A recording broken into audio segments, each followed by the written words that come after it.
I would like to introduce our spiritual director, Ms. Theresa Rose, a nationally known motivational speaker, an award-winning author, wife and mother, and our spiritual director, Theresa Rose.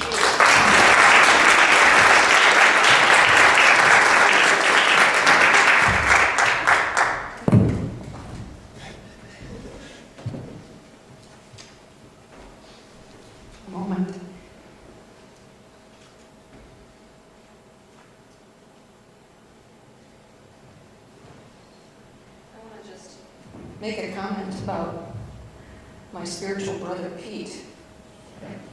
I think he holds a tremendous space in this community for integrity, which I think is one of the most important ingredients in living a juicy life, living a spiritual life, is sinking into your truth and not coming from a place of hurt, not coming from a place of victimhood, and sharing your gift as loudly as possible. And so your sacred laughter I welcome in my circle at any time.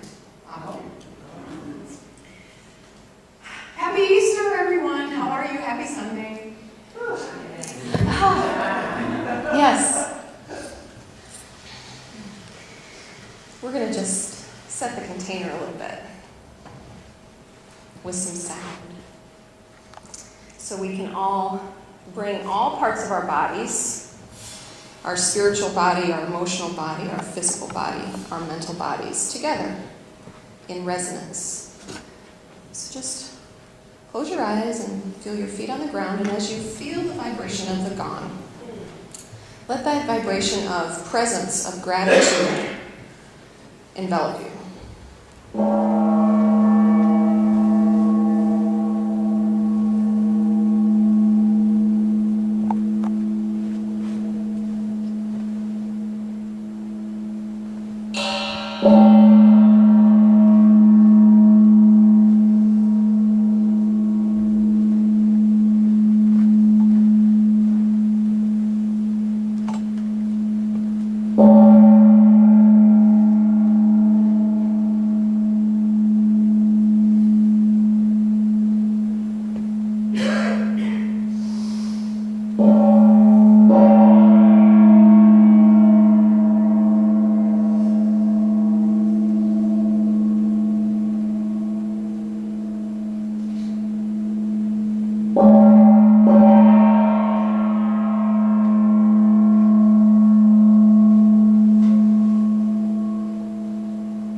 Every time I do a service, I tell myself I'll remember something, and I never do, and so I'm going to change that pattern of behavior right now and let you know that this is a living altar.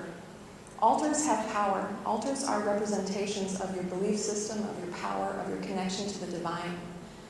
It's a place, it's a physical place where you can take a moment to say, I hold this sacred. And this is my traveling altar. I have another one in my office, and what I attempt to do is to charge this area up when I'm with you all. And so I want to invite you, if you have a sacred object on you now, more power to you. That's awesome that you travel with your sacred object. If you do, dear, you kind of feel like you might have some sacred object on you. I know, you always do. But I want you to be a part of this community. See, one of the things that I feel really drawn to share with you all is that there doesn't need to be a blur, there doesn't need to be a line. I'm sick of lines. I'm sick of lines of, well, here's this all-powerful, almighty, amazing spiritual teacher. I'm not like that. We're just a community of people. We're a circle of people. And so if you have a sacred object this week or any other week that I hold space here, please, I welcome you to come on up and put your object here and receive its blessings. And I know that someone's come on up. What this does is it really communicates to the universe that you're connecting to your spirituality more profoundly. Yay, you all. Ooh, yes. I can feel it. Can you feel it? Can you all feel the difference of the altar before and now as you feel the love of each person being placed on that altar?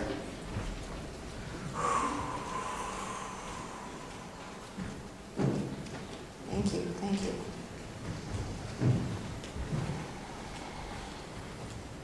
Thank you. So, as per usual, I don't really know what I'm going to be doing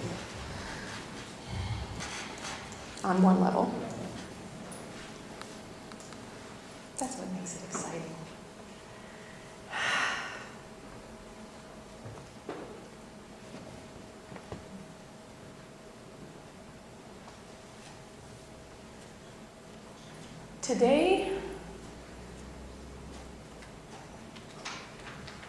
Today is a day that we could skate through,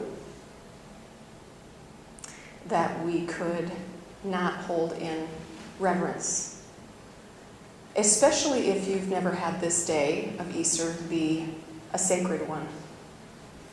If the day that you've had in Easter in your times past are about shopping or candy or gaining weight, or dyeing eggs or doing things like that, that's great.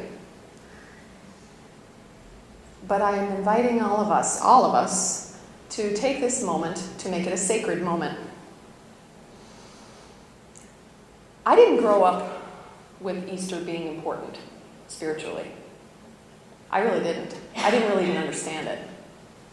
I knew we watched the 10 Commandments every year, and that was really cool. And I, would wait the 2 hours and 25 minutes until Moses parted the sea and go, yeah, that's so cool! And that was about as much as I understood. But as I've grown into my spirituality more and more and more, filling out spaces that were empty, I realized that it's a moment, bless you, that it is a moment for us to heal ourselves of some old baggage, and it's a moment for us to stamp in place that we're ready for change. Because I'm sure if any of you have been, because it doesn't take long, I can't sit in that chair very long. My legs just want to move.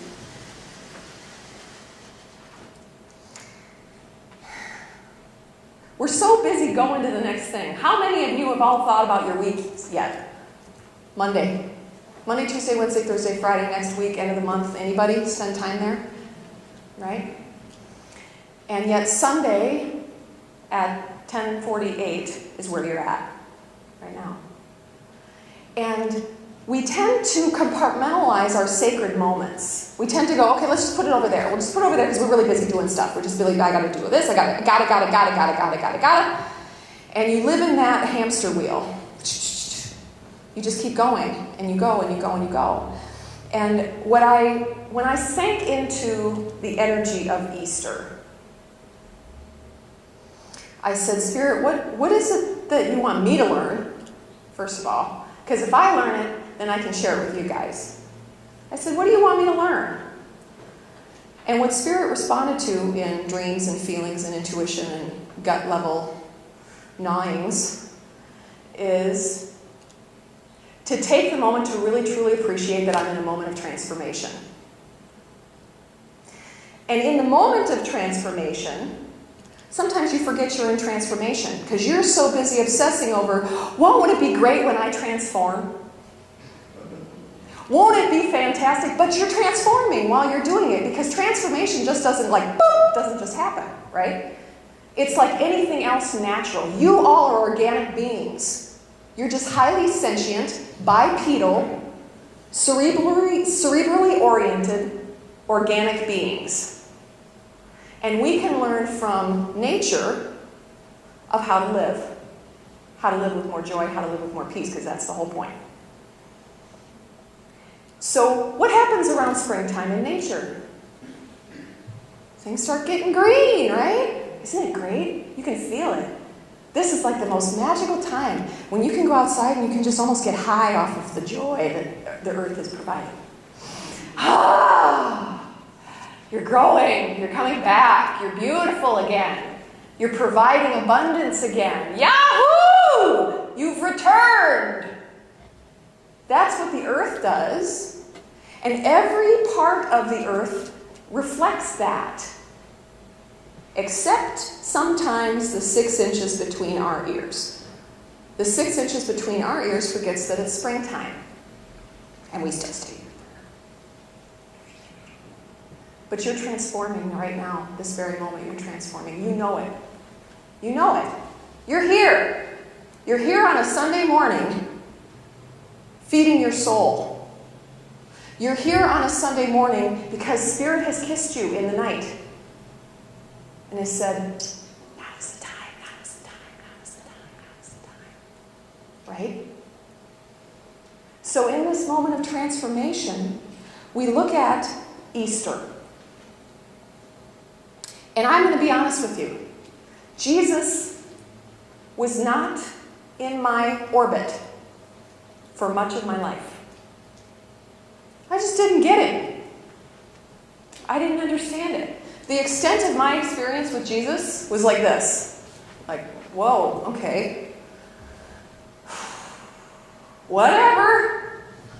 I don't get that. I don't get that. Lots of crazy stuff that dude did. And I just had no connection to it.